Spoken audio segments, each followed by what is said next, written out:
Hello and welcome to my channel where I do small engine fault diagnosis, tips and tricks and repairs.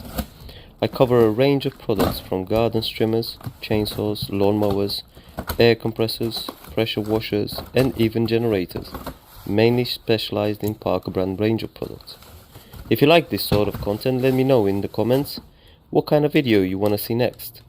In today's video I'm going to attempt to put back together a top handle chainsaw that has had its handle come away from the body.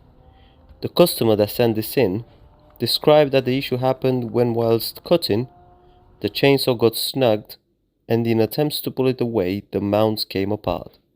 So as you can see, the top rubber mount on the handle has become loose, the brake assembly is locked solid, the intake grommet is separated from the carburetor side, and the on and off switch wires are hanging, which I didn't even notice at the time of the shooting.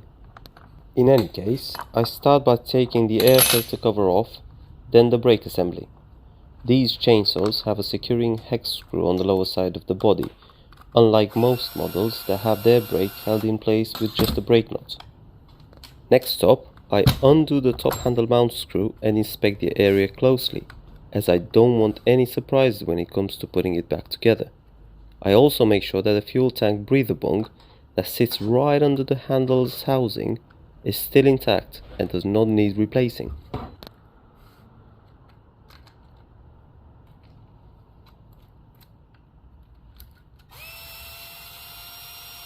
Moving on to the back side, I remove the top part of the air filter, then undo the two bolts holding the air filter in place. I then have a quick wrestle with the fiddly choke lever and then prise off the carburetor from the two fuel pipes.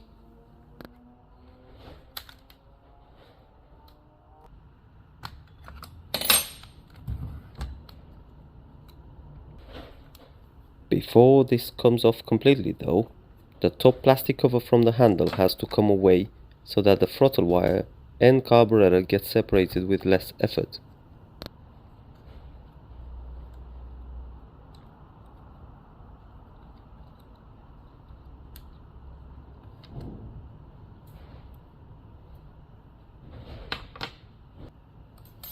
Next up, the bottom engine mount gets released by taking the screw out to allow me to get more play, thus more leverage when it comes to the most sensitive part of this repair, and that is feeding the rubber intake back through the mounting plate.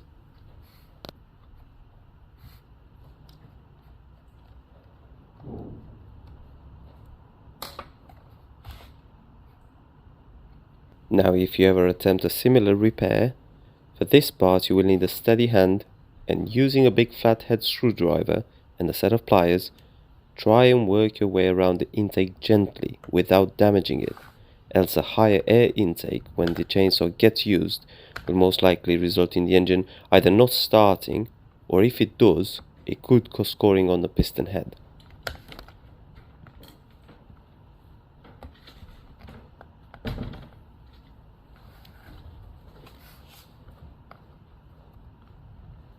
If you've made it this far in the video, please don't forget to like and subscribe, as it helps a lot and keeps the content you enjoy coming your way.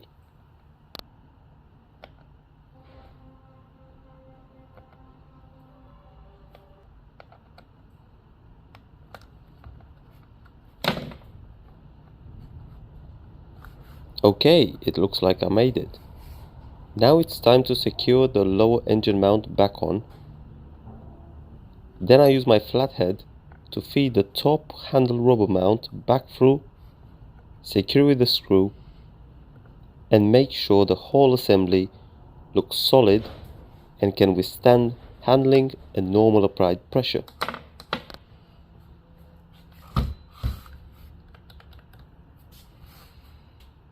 Going back to the rear of the chainsaw, the throttle wire needs to be hooked to the bottom arm of the carburetor.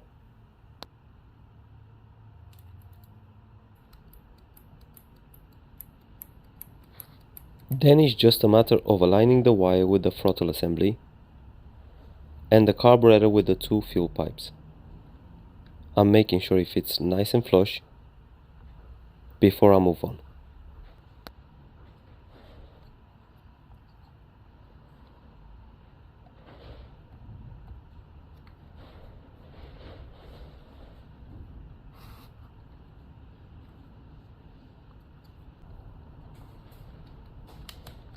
Now this is the part where I noticed one of the on-off switch wires was loose. So I pressed the switch away gently. Then I fed the wire back through and reattached it to the switch.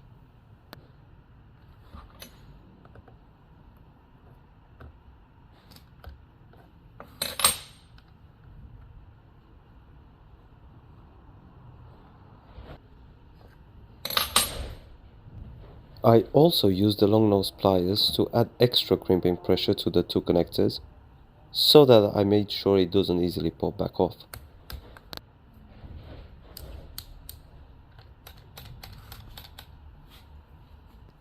Time to refit the top throttle cover. Then I slide the choke lever back on the carburetor, do a quick check on it, and it looks good. So moving on to the air filter assembly, then the air filter top part, and finishing it off with the air filter cover.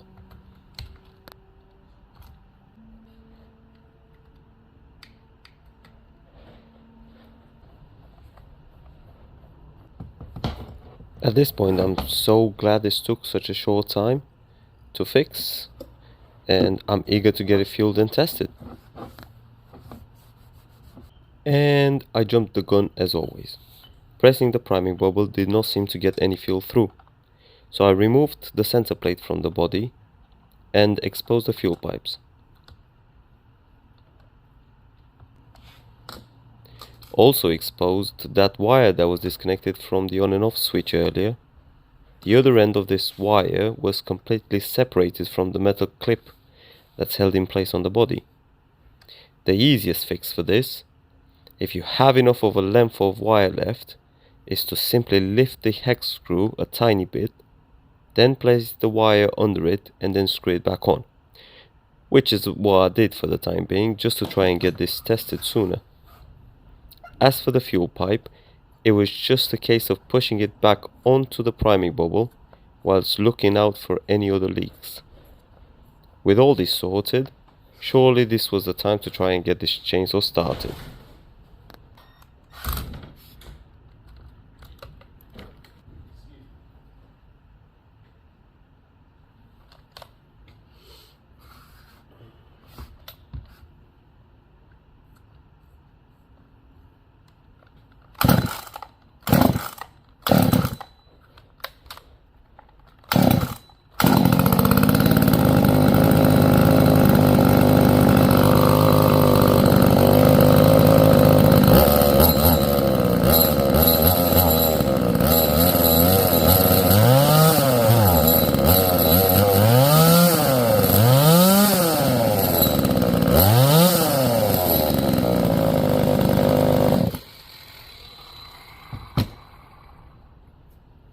Success. Thank you for watching. I'll see you in the next one.